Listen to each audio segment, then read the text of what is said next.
침상을 가지고 가라는 제목으로 말씀을 나누겠습니다. 우리가 이 세상을 살아갈 때 평생토록 따라다니는 두 가지, 좋지 않은 두 가지가 있다 그러면은 그것은 아마 한 가지는 죄이고 또 한 가지는 질병이라고 할 수 있습니다. 이 두 가지는 우리 인생을 불행하게 하는 근본적인 원인이 되기도 하죠. 그 이유는 그것은 우리 힘으로 해결할 수 있는 것이 아니고 또 우리가 그것을 싫다고 해서 우리의 의지대로 이길 수 있는 것이 아니기 때문에 그렇다고 생각됩니다. 그래서 예수님이 이 땅에 오시게 된 이유가 거기에 있는 것이죠. 뭐 예수님이 오실 이유가 없으면은 오시지 않아도 되었을 것입니다. 그러므로 이런 내가 해결할 수 없는 나에게 원치 않게 내가 끌려다니는 죄 문제나 또 내가 원치 않게 건강하게 행복하게 살고자 해도 내 의지와 다르게 들어오는 나쁜 질병들, 두려운 일들, 나쁜 사건들, 재앙들, 이 문제를 통해서 우리는 바로 예수님을 만날 수 있는 은혜의 기회로 생각하면은 그 문제가 그렇게 우리 인생을 근본적으로 불행하게 하는 것이 아닐 수도 있다는 거죠. 즉 모든 문제를 세상적인 관점에서 바라보면은 절망과 불행의 원인이 되는 것처럼 보입니다. 그러나 우리는 그리스도 예수 안에 있는 사람으로서 우리에게 주어지는 모든 문제를 하나님 중심적으로 바라보면은 그 문제를 통해서 놀라우신 예수님을 만날 수 있는 전화위복의 축복의 기회가 된다는 것이에요. 여기 계신 분들은 아마 그런 경험을 다 하셨겠죠. 우리가 잘 나갈 때 예수님 믿고 예수님 은혜 받은 사람 아마 거의 없을 거예요. 그렇다면 예수님이 오실 필요가 없으니까. 거의 다 인생의 절망과 불행과 고통과 정말 자기 인생의 깊은 수렁 가운데 있을 때 오히려 예수님이라는 내가 전혀 알지도 믿을 이유도 없었던 하나님의 아들 예수를 믿는 축복의 기회가 된 것을 우리는 고백할 수 있습니다. 그러므로 어떤 사람은 자기 죄 때문에 인생이 불행해지기도 하고 자기 어떤 질병이나 인생의 역경 때문에 자기 인생이 그걸 때문에 파멸되는 사람이 많이 있죠.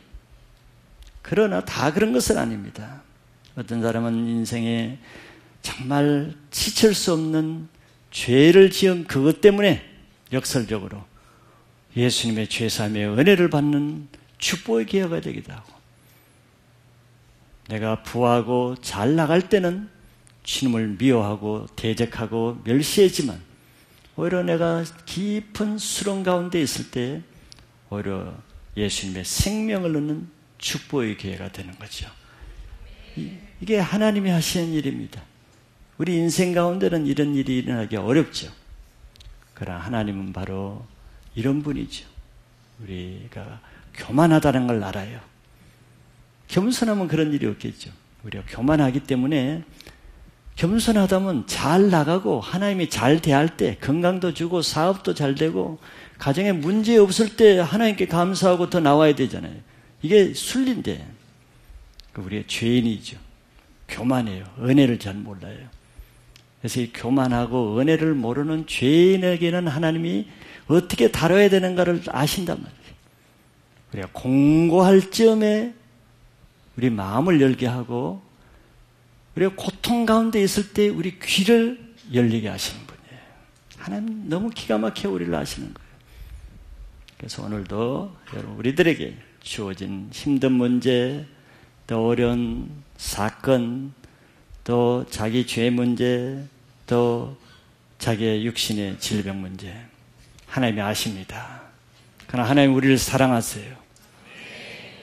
사랑하시는 자에게는 그런 것을 통해서 합력하여 선을 이루는 기회로 삼으실 것입니다. 하나님의 축복의 기회가 되시기를 바라겠습니다. 나의 고통과 불행이 여러분들의 인생의 최고의 축복의 교회가 될 것을 바라보시길 바랍니다. 자, 오늘 중풍병자가 바로 그런 사람이었죠. 오늘 본문에 나오는 성경 말씀이 남의 일이나 객관적인 일이나 성경 스토리로 받지 않길 바랍니다. 나에게 하시는 하나님의 메시지로 받으셔야 돼요. 다 형편이 달라도 하나님은 다 아십니다. 나에게 하나님은 어떤 말씀을 하시는가? 오늘 말씀이 하나님이 여러분들을 사랑하셔서 우리들에게 주시는 말씀으로 받을 수 있는 귀가 되시기를 바랍니다. 첫째, 본문의 내용은 대충 다 아시겠죠? 읽어봤으니까. 자, 침상에 묶인 우리 중풍병자에 대해서 한번 생각해 보겠습니다. 이 사람이 과연 나와 무슨 상관이 있겠는가 한번 생각해 보지. 본문에 보니까 예수님은 그라사인 가다라 지방을 배 타고 가셨다가 거기서 한 귀신 들린 자를 고치고 나서 이제 할 일을 하시고 나서는 또 다른 일을 하시기 위해서 배 타고 반대편으로 다시 오셨어요. 그 동네가 본동네라는 것은 예수님이 주도적으로 사역하신 가버나움 동네를 말하죠. 그래서 가버나움 동네에서 주로 많이 사역하셨는데 예수님이 가시는 곳에는 항상 어떤 일들이 일어나죠. 좋은 일도 일어나고 나쁜 일도 일어나요.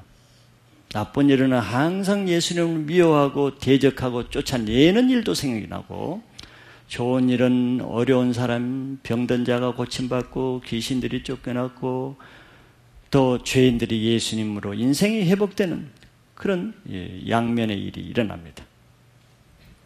왜 또 예수님이 가시는 곳에는 항상 일이 일어나는가 하면은 예수님께서 가시는 곳마다 문제 있는 사람들이 항상 어떻게 알고 찾아와요. 또 예수님은 그냥 아무 데나 가시지 않고 꼭 누가 문제가 있는가, 예수님이 필요한 사람이 기다리고 있는 곳을 항상 가시기 때문에 그래요. 또 예수님이 필요 없는 사람 그 지역에 가시는 일이 없습니다. 갈 이유가 없지. 예수님 바쁘신 분인데 3년밖에 이 땅에 안 계시는 분인데. 그 예수님이 필요한 사람, 즉 병든 자는 어떻게든지 어디에 용한 의사가 있는가, 그 용한 의사가 있는 곳은 소문 알고 찾아가죠. 마찬가지입니다. 문제가 있는 사람, 자기 인생 문제를 정말 해결해 줄 사람이 어디 있는가, 그게 마음이 있는 사람은 예수님을 찾아가게 돼 있죠. 그리고 예수님은 또 어디에 정말 예수님이 필요한 사람이 있는가 그걸 아세요. 아시고 그 사람이 있는 곳에 찾아갑니다. 여기 1000명이 앉아 있어도 예수님은 그냥 집합적으로 찾아가시지 않지요. 각자 누가 예수님을 기다리고 있는가, 찾고 있는가, 필요한가를 오시고 그 사람에게 찾아가고, 두 칸 뛰어서 그 뒤에 있는 사람 찾아가고, 옆으로 우편으로 가서 저 사람 찾아가고, 또 뒤로 갔다가 앞으로 갔다가 옆으로 찾아가시고 그러죠. 똑같은 말씀을 똑같이 예배를 드려도 모든 줄마다 다 은혜를 받는 건 아니란 말이죠. 하나님은 외모로 보지 않고 중심을 보시기 때문에 그런 거예요. 그래서 예수님이 가버나움에 가셔서 한 집에 들어가서 또 거기서 하나님의 말씀을 전하고 있었어요. 이제 사건이 일어나는 것이 그 한 집에 있을 때 일어난 사건입니다. 그때 말씀을 전하고 있는 그 집에 이제 한 중풍병자가 4사람에게 매어서 상에 누인 채 예수님을 찾아왔습니다. 이 사건도 마가복음에 나와 있고 누가복음에도 나와 있고, 그래서 제가 말씀을 다른 성경에 있는 것을 합쳐서 제가 말씀을 드립니다. 여기에 나오지 않는 부분도 다른 성경에 있다는 것을 여러분들이 아시면 되겠어요. 여기는 4사람이 없지만 다른 성경에는 4사람에게 메어서 왔다고 했습니다.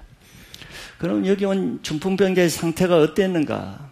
중풍병은 어떤 것인지 대충 아시죠, 우리가?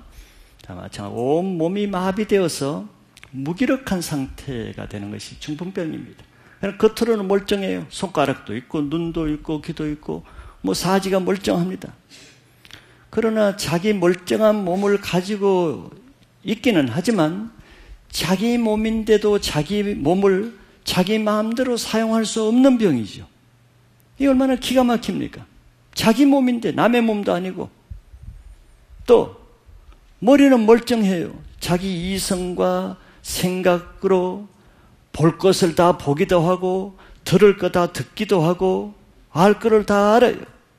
그러나 자기가 보고 듣고 알고 있는 것을 그대로 행할 능력은 없어.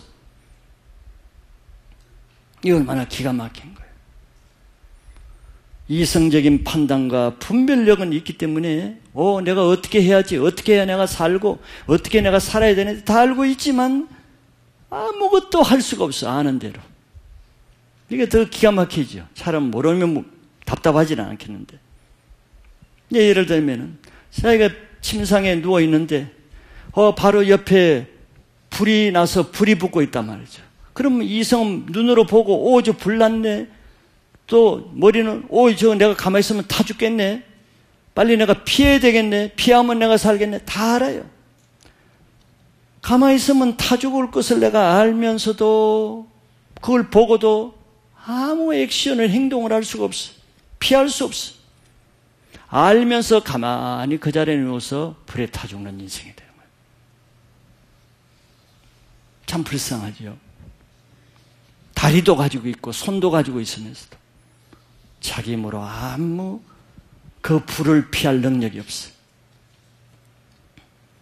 목이 말라 죽을 지경이 되는데 자기 옆에 보니까 아주 맑은 생수 한 컵이 있어. 머리로 압니다. 내가 목이 타니까 저 생수를 먹으면 시원해서 몸이 좋아지겠다 알아요. 그런 눈으로 보고 또 봅니다. 그러나 그걸 알면서도 손이 있으면서도 손으로 그 컵의 생수를 먹을 능력이 없어. 그래서 목말라 죽어가는 거예요. 이게 중풍병자의 실체입니다. 예수님은 다 성경에서 모든 사건은 예표적인 의미를 가지고 있는 거예요.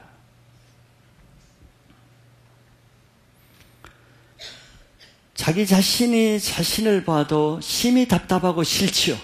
그런 자기가 너무 믿고 인정하기가 힘들지요.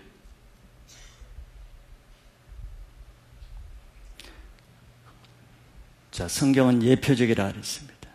그래서 성경에 나오는 많은 나병 환자들, 나병과 본문에 나오는 중풍병은 죄를 예표하는 것으로 많이 사용됩니다.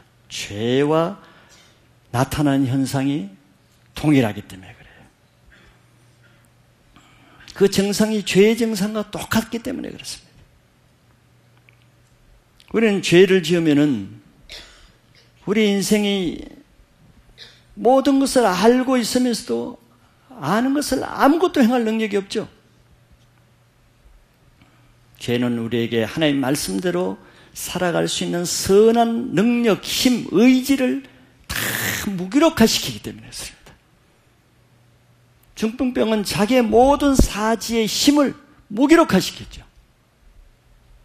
죄가 그런 거예요.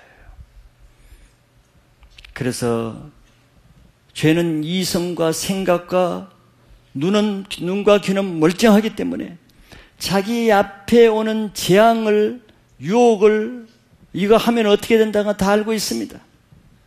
알고 있지만 그것을 끊을 능력도 없고 피할 능력도 없는 거예요. 그대로 당할 수밖에 없어요.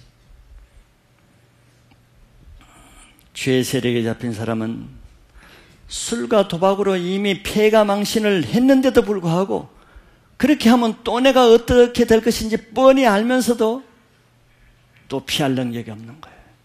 당할 수밖에 없어요. 즉 죄는 그렇게 하면 안 된다는 것을 배우고 들어서 다 알고 있지만 자기가 배우고 들은 것이 무효화되는 거예요. 아무 소용이 없어요. 매주일 교회 나와서 인생에 어떻게 살아야 된다, 죄를 지으면 어떻게 된다, 하나님이 그 사람을 어떻게 대한다 다 알아요. 하지만 교회 밖에 나가서 그 다음 주 교회 다시 예배 올 때 달라진 거 있어요? 아무것도 할 능력이 없이 다음 주에 또 침상에 누운 채로 교회 오는 거예요. 아무것도 할 수 없어요. 늘 침상에 누워서 오는 거죠.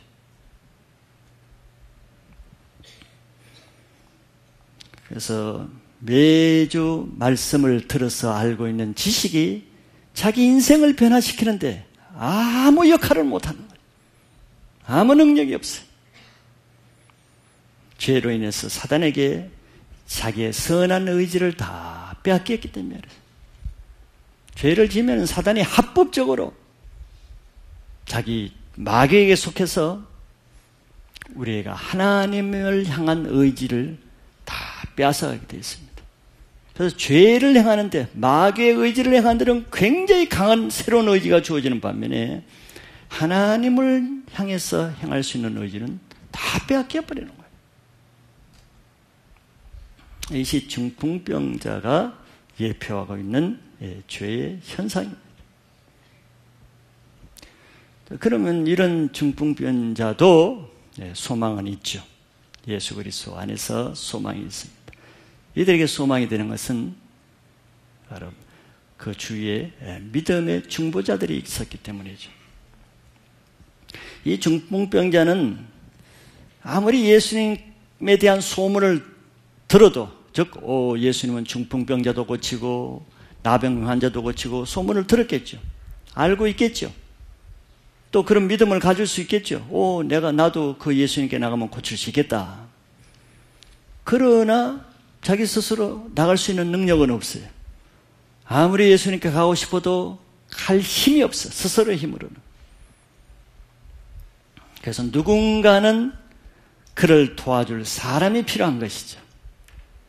그래서 침상에 누워있는 이 중풍병자에게 믿음이 좋은 내 친구, 내 사람이 그를 도와서 침상채 들고 예수님께로 대신 데려가 준 거죠.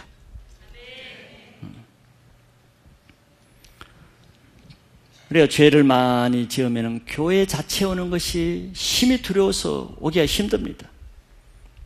또 우상을 섬기거나 마음이 완고하고 마음에 상처가 많은 사람은 자기 스스로의 힘으로 주님을 찾아 교회에 오거나 예수님을 찾는 것은 매우 어렵죠.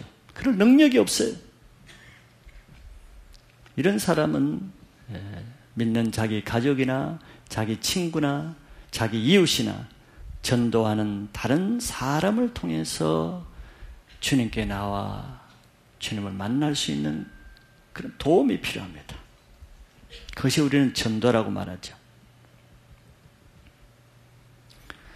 주님께 스스로 나올 수 없는 이런 사람들은 주위에 있는 믿음 있는 사람이 억지로라도 침상을 메고라도 주님께 데려오지 않으면 이 사람은 아무 소망이 없어요. 한 영혼을 그냥 침상에서 죽게 만드는 것이죠.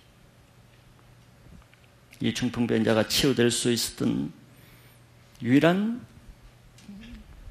그 이유는 그 사람을 불쌍히 여기고 그 사람을 사랑하고 그 사람을 긍휼히 여겨서 그 사람을 돕고자 하는 사람이 주위에 있었다는 것입니다. 이 중풍병자에게 아무리 예수님께 오고 싶어도 그 사람을 좀 도와줄 수 있는 사람, 불쌍히 여기는 사람, 그 사람을 어떻게든지 좀 고쳐주고자 하는 그런 마음을 가진 사람이 자기 가족도 없고 친구도 없고 이웃도 없었다 그러면은 이 사람 나올 수 없습니다. 그러나 이 중풍병자에게 축복은 이 사람을 사랑하는 사람, 이 사람을 돕고자 하는 사람, 이 사람을 긍휼히 여기는 사람이 있었다는 것이에요. 이것이 중보의 믿음입니다. 이들은 그동안 이 한 영혼을 위해서 사랑으로 섬기고 그 병을 낫게 하기 위해서 많은 기도도 했을 것이죠. 그리고 결정적으로 이 사람들이 믿음이 있었는 거예요. 이런 중풍병자라도 예수님께 데리고 나가면은 나을 수 있다는 믿음이 있었습니다. 아무리 주위에 아이고 내 아들이 내 친구가 이렇게 돼가지고 참 안 됐다, 불쌍하다, 어쩔 수 없다, 그런 친구들이 100명 있으면 뭐해? 그냥 동정이나 하고 앉아있죠. 안 됐다고 약이나 사주고 앉아있죠. 그러나 그 주위에 예수님을 믿는, 믿음 있는 사람 4사람만 있으면은 이 사람을 데리고 갈 수가 있는 거예요. 아무리 소망 없는 사람이라도 그 주위에 자기 가족이나 친구나 그 이웃에 4사람만 믿음 있는 사람이 있으면은 예수님께 데려갈 수가 있습니다. 그래서 이들이 침상치에 메고 내 귀퉁을 잡고 아주 흥분된 가운데, 기대감 가운데 예수님이 말씀을 전하는 그 집으로 데려왔는데, 집 근처 갔더니 벌써 다른 성경에 보면 집 문 앞에라도 용신할 수 없을 정도로 사람들이 매우 터졌어요. 집 문 앞에도 못 들어가. 그냥 예수님은 그 집 안에 안방 가운데서 말씀을 전하고 계시는데 그까지 뚫고 들어가는 것은 불가능한 것이죠. 잘 될 줄 알았더니 그게 꼭 잘 되는 것은 아니에요. 그래서 믿음이 없었다 그러면은 돌아갈 수밖에 없는 거예요. 믿음이 웬만해도 어쩔 수가 없어. 돌아가야죠. 할 수가 없어요. 그런데 이 4사람은 믿음이 있었죠. 그야말로 그 정도의 장애물에 막힐 정도의 사람이 아니죠. 왜? 중풍병자를 어떻게든지 살리고자 하는 그 사랑과 긍휼과 열정 때문에 그들의 믿음이 방해를 받지 않을 수가 있었던 거예요. 그래서 그것을 포기하지 않고 마가복음에 보면은 하나님 주신 기발한 지혜를 받았어요. 땅으로 못 들어가니까 공중으로 들어갈 수밖에 없는 거예요. 그래서 지붕으로 올라가가지고 자기 집도 아니야, 남의 집 지붕을 뚫어버렸어요. 강 큰 사람들이죠. 뒷일을 생각하면 하겠어요. 주인한테 야단 맞을 거, 돈 물어줄 거, 이거 생각하면 못하죠. 지붕을 뚫고 구멍을 내어가지고 내 침상에 줄을 메어가지고 위에서 낙하산식으로 그냥 내려보냈습니다. 집 밑에는 한참 말씀 예배 시간인데 이렇게 예배 시간도 중간에 뚫어가지고 나왔다 그래봐.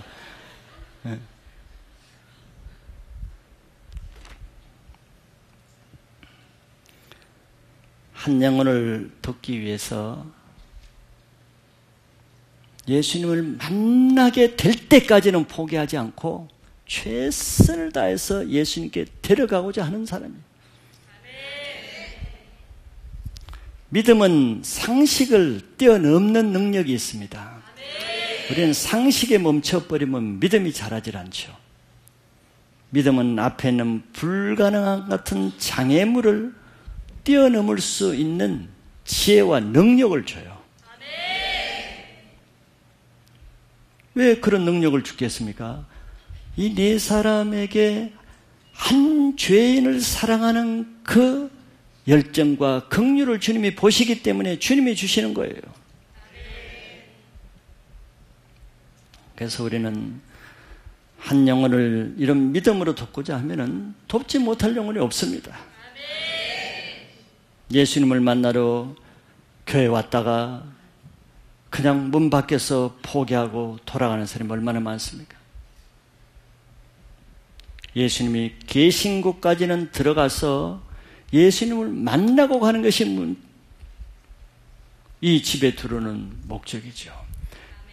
여러분들 예배에 오시는 목적이 뭡니까? 교회 안에 들어와 앉아있는 것이 목적은 아니겠죠. 여기 왔으면은 지붕을 뚫고라도 예수님을 만나는 것이 목적이지 이 교회에 앉아있는 것이 목적이 아니잖아요. 예수님을 만나려면은 어떤 방해들, 부정적인 생각, 졸음, 잡생각, 판단하는 것, 그런 방해를 이길 수 없으면은 그냥 문 밖에서 돌아가는 것입니다. 오늘 여러분들 예수님을 만날 때까지 만나기를 힘쓰시면 주님이 도와주실 거예요. 예배는 그렇게 드려야 됩니다. 늘 왔다가 오늘도 예수님이 저 멀리 계시네. 나는 오늘 틀렸다. 또 돌아가고. 그럼 그 다음에 기회가 올 것 같아요? 그 다음에 마찬가지입니다. 매번 왔을 때마다, 오실 때마다 말씀을 통해서 그 예수님을 내가 인격적으로 만나시는 예배자가 되시길 바랍니다. 두 번째, 그러면 이제 이 중풍병자를 어떻게 대하시는가, 예수님을 보고자 합니다. 예수님은 뭐 열심히 지금 말씀을 전하고 있는데 갑자기 뭐 먼지가 날리고 지붕이 호원해지면서 불이 켜졌는가 봤더니 뚜껑이 열려가지고 어떤 사람이 내려오는 거예요. 황당한 사건을 만났죠. 만약 인간적으로 보셨다 그러면 저 사람 당장 내쫓으라 그랬을 거예요. 또 책망을 하겠죠. 무례하다고. 감히 이런 예배를 방해한다고. 뭐 종교적인 종교인들이라면 당장 하나님의 거룩한 예배를 방해했다고 아마 징계를 했을 겁니다. 하나님 예배 방해죄로 아마 고소할 수 있을 거예요. 그러나 예수님은 달랐죠. 예수님은 그것을 내려는 그 네 사람의 그들의 믿음을 봤다 그랬습니다. 그들의 믿음을. 예수님은 눈은 달라요. 그들의 믿음을 어떻게 봤어요? 굉장히 귀하게 보신 거예요. 이야, 어떻게 이런 믿음을 가질 수 있나? 앞에서도 우리가 백부장의 믿음을 보고 예수님 감탄하셨죠. 이런 믿음을 보신 거예요. 근데 우리가 믿음으로 행동하는 것은 아무리 상식을 넘어서도 예수님이 책망하지 않습니다. 종교인들이 책망하는 것이지 예수님이 책망하는 게 아니에요.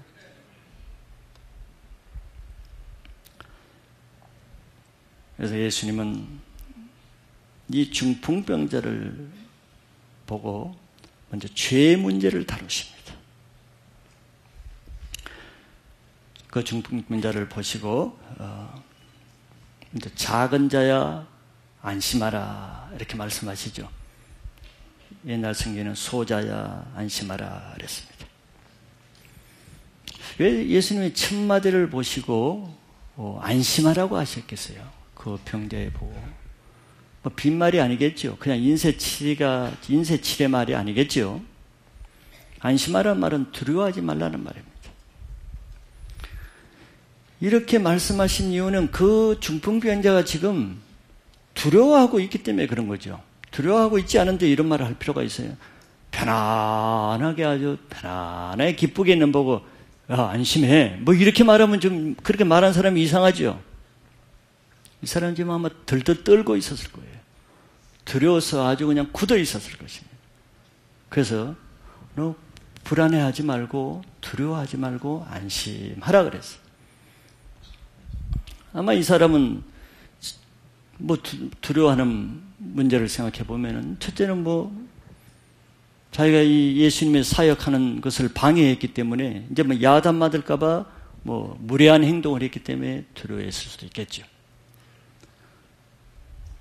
그러나 그보다 더 근본적인 것은 이 중풍병자는 아마 예수님 앞에 나왔을 때 자기 죄로 인해서 두려워했을 거예요. 예수님의 죄를 지적해서가 아니라 거룩하신 예수님 앞에 나갈 때 우리 죄인은 다 자기 죄로 인한 자연적인 두려움을 갖게 됩니다. 자기 죄가 드러날까 봐, 자기 죄가 심판받고 더 책망받을까 봐 하는 두려움이 있습니다. 도둑이 제발 드리는 것은 하나님이 그 도둑에게도 양심이라는 것을 줬기 때문에 제발 드리는 것이거든요.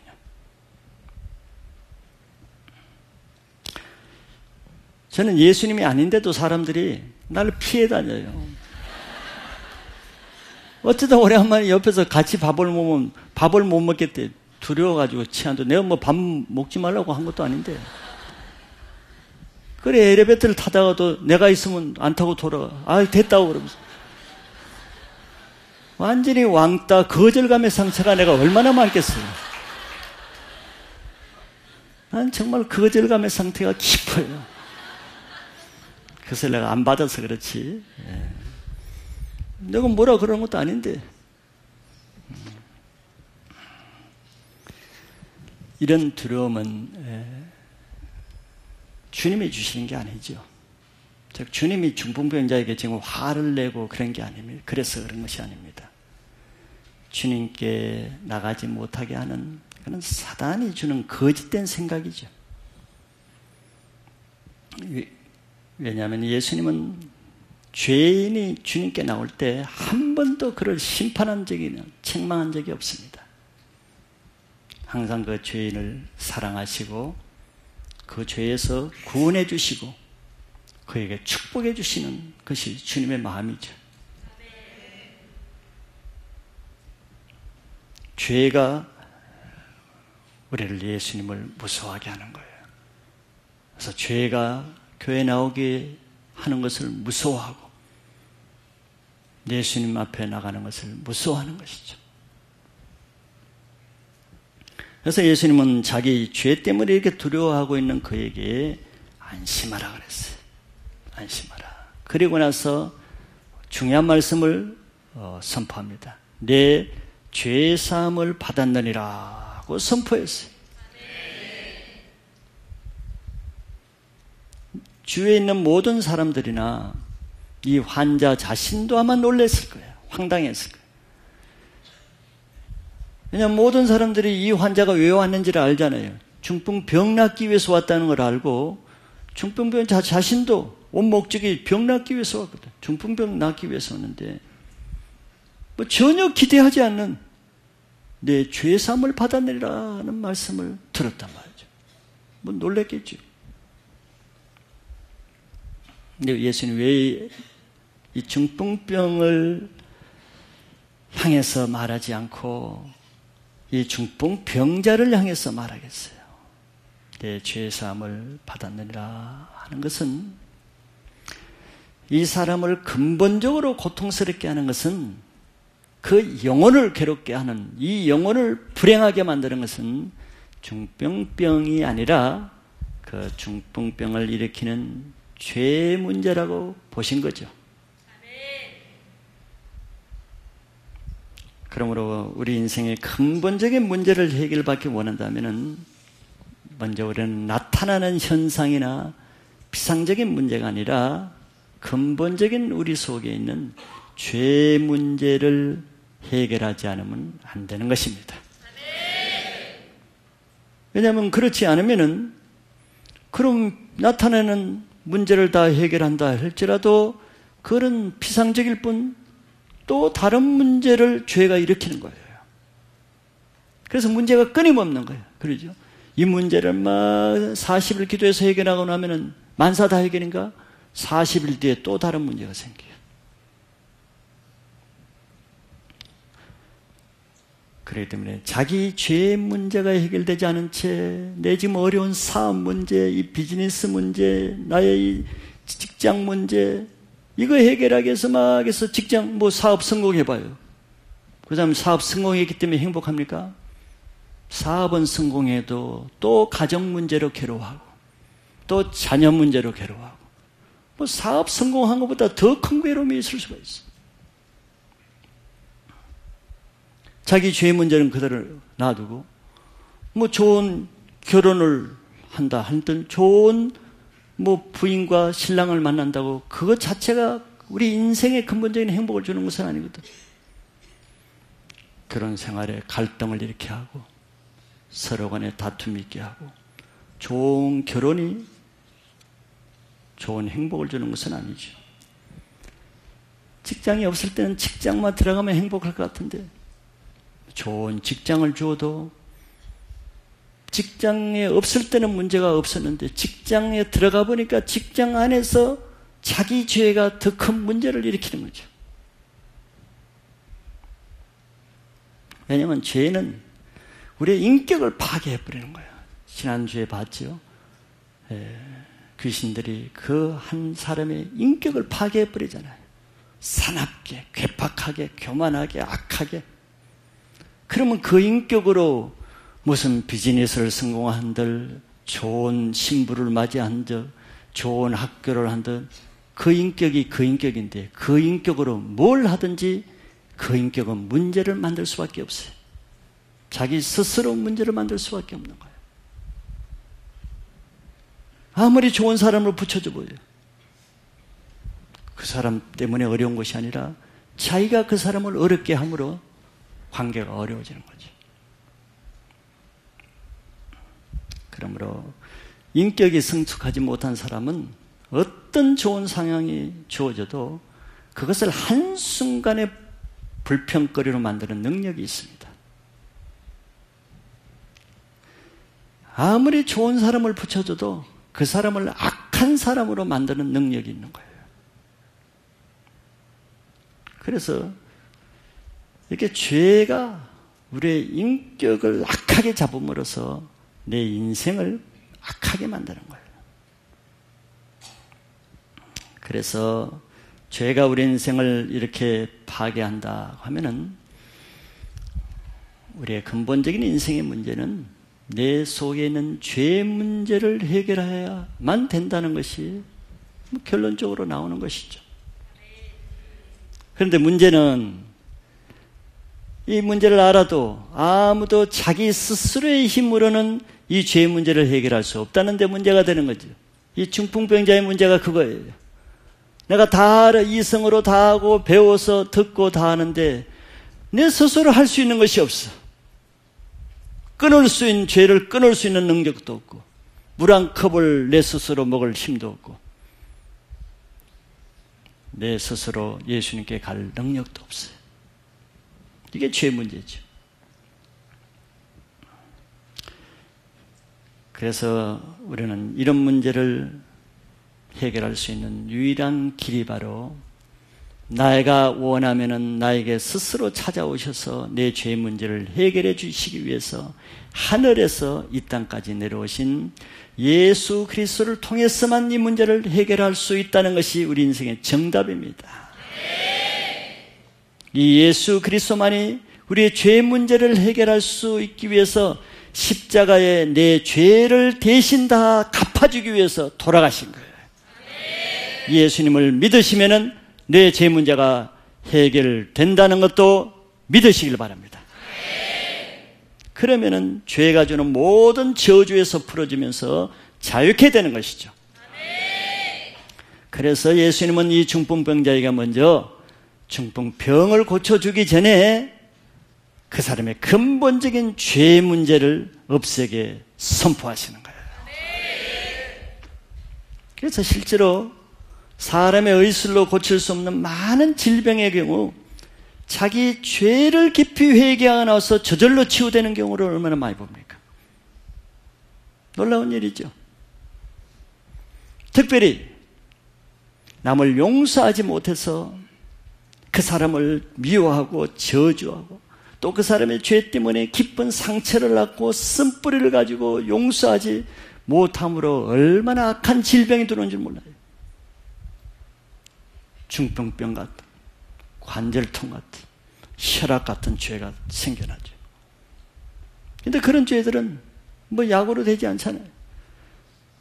그런데 정말 하나의 말씀을 듣고 남을 용서하지 못한 자기 죄를 회개하고 통곡하고 용서해 주는 역사가 일어날 때 그 모든 묶임이 결박이 풀려지면서 내 몸이 풀어져 치유되는 그런 간증들이 얼마나 많습니까?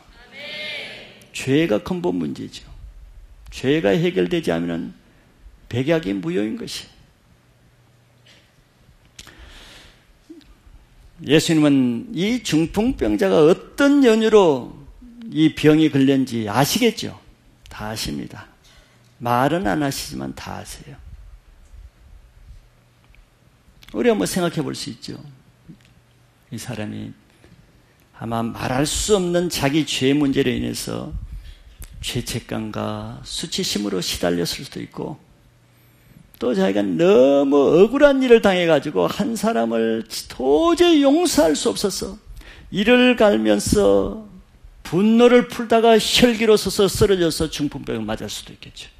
그런 경우가 얼마나 가끔 있습니까? 그리고 지금까지도 침상에서 계속 속으로 그 사람을 용서하지 못하고 미워하고 상처를 토해내고 고통당한 상태에 있을 수도 있죠. 그래서 예수님 앞에 나올 때 그런 자기 죄가 드러나는 것 때문에 두려워했을 수도 있습니다. 예수님은 이런 마음을 다 아세요. 아시고는 그래도 안심하라 그랬어. 내가 너 죄를 다 안다. 그러나 안심하라. 그리고 그 죄를 용서해 주시죠. 죄 문제를 해결하지 못하게 하는 것은 사단이 주는 두려움 때문입니다. 그 죄를 드러내면 사단은 심판받는다고 거짓말을 하기 때문에 예수님 앞에 나가지 못하고 감추어두기를 원하죠. 그런데 이 환자는 네 사람의 믿음의 사람의 도움으로 예수님께 나왔습니다. 이제 이렇게 중풍병자와 같은 이런 자기 문제로 고통하는 사람은 해결 방법이 하나입니다. 자기 스스로 나올 능력이 없으면은 자기 주위의 리더나 동역자나 주위에 돕는 믿음의 사람을 통해서라도 예수님께 나와서 자기 문제를 고백하고 용서함 받을 수 있기를 바랍니다. 그것이 자기 인생을 사는 길이죠.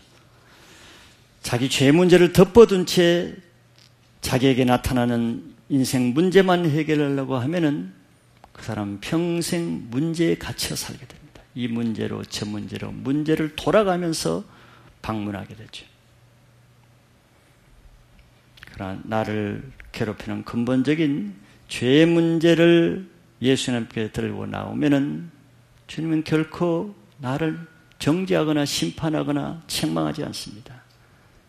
주님은 그걸 다 내가 나오기 전부터 다 알고 계세요. 내가 말하기 전부터 다 알고 계시는데 뭘 책망하겠어요.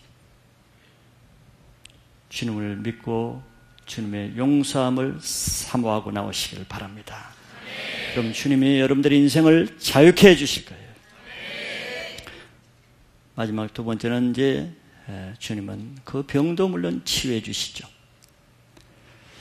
예수님이 사역하는 곳에는 예수님을 사모해서 나오는 좋은 사람들도 있었지만 그러나 나쁜 의도로 가지고 나온 사람도 항상 있어요. 바리새인과 서기관들이죠. 뭐 교회는 다 예수님 믿고자 좋은 뜻으로 나온 사람만 있는 건 아니죠. 핍박거리를 찾기 위해서 또 믿지도 않으면서 불평하면서 교회를 욕하면서 나오는 사람도 많이 있습니다. 뭐 예수님 주위에도 항상 그런 사람이 섞여 있어요. 그런데 우리는 그 나쁜 의도로 나오는 바리새인과 서기관들을 통해서 오히려 종교인들의 잘못이 무엇인가를 알 수 있는 좋은 기회가 돼. 서기관들이 종교인들이 그때 안 나왔으면은 우리가 종교인들이 어떤 사람인가 모를 뻔했어요. 자기들이 스스로 나와주어서 우리에게 아주 유익을 주고 있어. 종교인들이 잘못이 무엇이고 또 예수님은 종교인들의 잘못을 범할 때마다 그냥 얘들아 모른 척해라, 쟤들 그냥 제게 나와라 이렇게 하지 않고 그것을 설명을 다 해줘요. 뭐가 잘못인지. 우리 편에서 주님은 그 종교인들을 사용하는 거예요. 그래서 예수님이 죄 사함을 받으라고 선포할 때 이 종교인들은 서기관과 바리새인들은 감히 말로는 할 수 없고 왜 군중들이 다 예수님 편이니까 말했다면 그 자리에서 몰매 맞을 걸 알거든요. 그러니까 말은 못하고 안색은 좀 변했겠죠. 속으로 딱 판단하는 거예요. 아니 이 사람이 신성을 모독하고 있네. 약한 생각을 해. 저 못된 사람하고 지금 예수님 보면 악한 마음을 품었다 그랬거든. 악한 마음으로 예수님이 죄를 선포하니까 이 자가 지금 하나님을 모독하고 있네. 그래서 악한 마음으로 예수님을 판단하고 있었어요. 예수님 아시죠? 우리 생각을 다 아세요. 다 그것을 보시고 이렇게 말했어요. 어찌하여 너들 마음에 악한 생각을 하냐. 이 사람들이 깜짝 놀랐을 거 아니에요. 움찔했을 거예요. 어휴. 놀라우신 분이 그 마음을 다 아셨어요. 뜨끔했을 거예요. 그리고 그들에게 내 죄의 사함을 받았느니라 하는 이렇게 내가 말하는 것과 중풍병자에게 일어나 걸어가라는 말 어느 것이 쉽겠는가 너희들 한번 생각해봐라. 판단하지 말고 그러나 내가 왜 이렇게 말하는 줄 아느냐? 인자가 세상에서 죄를 사는 권능이 있는 줄을 너에게 알리기 위해서 일부러 이렇게 하는 거다. 이런 취지로 말씀을 하셨어요. 사람들은 병 고치는 게 더 어렵다고 생각하죠. 또 병 고치는 게 더 중요하다고 생각하죠. 중풍병자에게 병 고치는 게 우선이라고 생각하죠. 그건 사람들의 생각이죠. 그러나 예수님의 생각은 반대죠. 병 고치는 것보다 더 중요하고 더 우선적이고 더 근본적인 이 중풍병자가 필요한 것은 죄사함이라는 것을 알게 하실 분들은 그 죄사함을 바로 예수님은 능히 그 죄사함을 갖는 권세가 있다는 것을 사람들이 알게 하기 위해서 일부러 이렇게 하셨다는 거예요.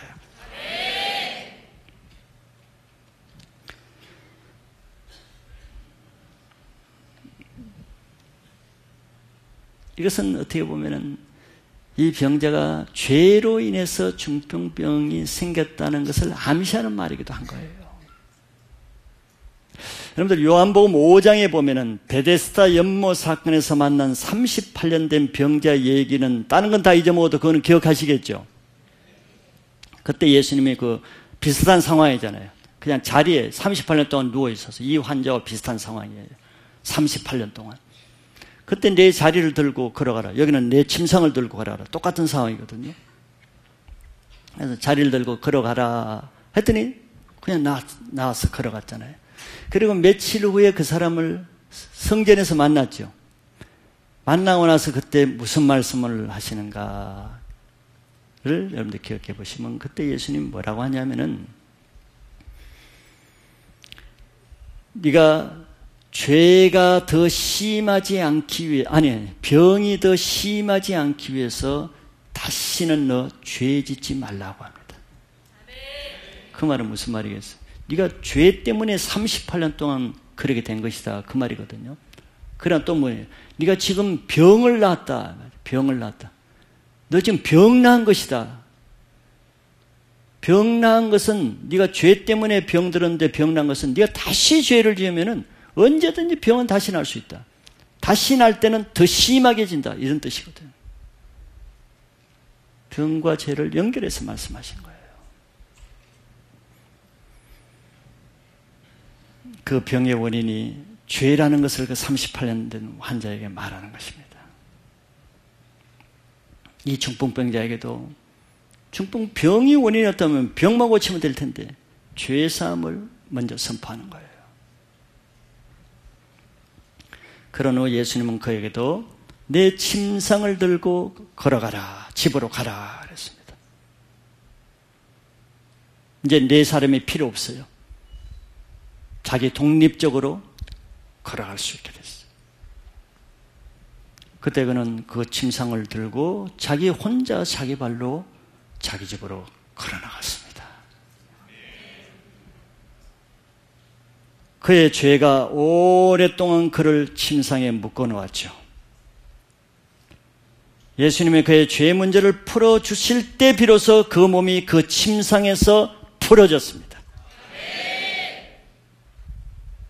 여러분들, 우리가 누워있는 여러분들의 침상이 무엇입니까?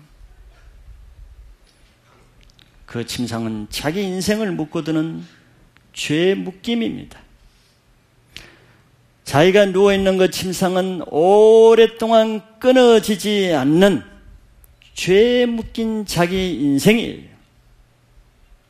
교회를 다닌다고 해서 다 자유합니까? 내가 집사, 장로, 목사가 된다고 다 자유합니까? 그렇지 않지요. 많은 사람은 10년 전에, 20년 전에 예수 믿기 전에부터 가져온 그 죄의 침상 위에 예수 믿고 나서도 집사, 장로가 되어서도 그 침상 위에 누워있어. 아직 침상에서 끊어지질 않아요.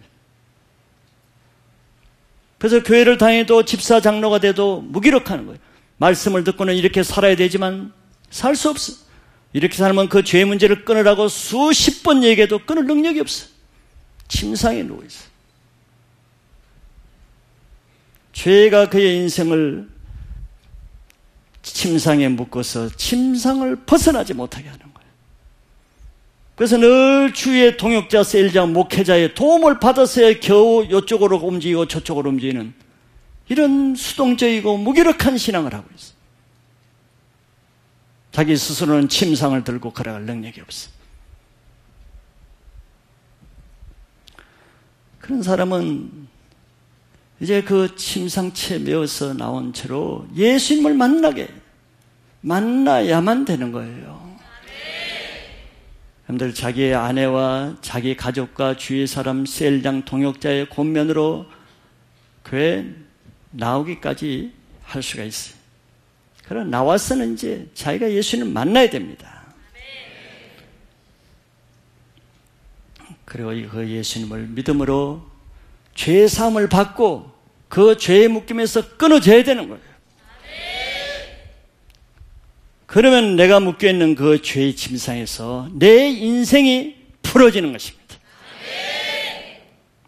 그리고 하나님 나라의 영원한 생명을 얻고 이제는 그야말로 자유하게 되는 것입니다. 예수 그리스도 안에서 우리 인생이 이렇게 죄와 질병에서 묶임이 끊어지고 자유함을 받는 신앙을 하시기를 축복합니다. 할렐루야.